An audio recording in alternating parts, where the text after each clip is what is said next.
பல்லு விளக்கலையா? மறந்துட்டேன். காலையிலயா? சும்மா ஒரு 6 மாசமா. 6 மாசமா பல் விளக்காம இருந்தா அனிமல்ஸ் கூட பக்கத்துல வராது. ஆமாங்க, 6 மாசம் எல்லாம் பல்லு விளக்காம இருந்தா மனுஷன் என்ன அனிமல்ஸ் கூடயும் பக்கத்துல வராது. உங்க பல்லு வெள்ளை வெள்ளையா பளிச்சுன்னு தெரியணுமா? யூஸ் பண்ணிக்கோங்க இந்த ப்ராடக்ட்டை அப்படின்னு 1008 பேர் நிறைய பேர் ப்ராடக்ட் கொண்டு வருவாங்க. ஆனா உண்மையாலே பாத்தீங்கன்னா பல்லு எப்பவுமே லைட்டா மஞ்சள் கலர்ல தான் இருக்கும். அதான் பல்லோட நேச்சர். அதுக்காக ரொம்ப மஞ்சளா 6 மாசம் பல்லு தேய்க்காம மஞ்சளாக்கிட வேண்டாம்.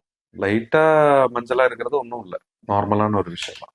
உமிக்கறி உங்களுக்கு தெரியும், பாரம்பரியமாவே நம்ம தமிழ்நாட்டுல பல்லு விளக்கறதுக்கு யூஸ் பண்ற ஒரு பொருள் தான் உமிக்கறி. அதுல நீங்க வேணும்னா மிளகு ஆட் பண்ணிக்கலாம், கொஞ்சம் இந்துப்பு ஆட் பண்ணிக்கலாம். அது மட்டும் இல்ல, உங்க பல்ல இன்ஃபெக்ஷன்ஸோ இல்ல கம்ஸ்ல இன்ஃபெக்ஷன்ஸோ அதே போல சொத்த பல்லு இருந்தாலோ வலி இருந்தாலோ ரொம்ப அற்புதமா கேட்கும்.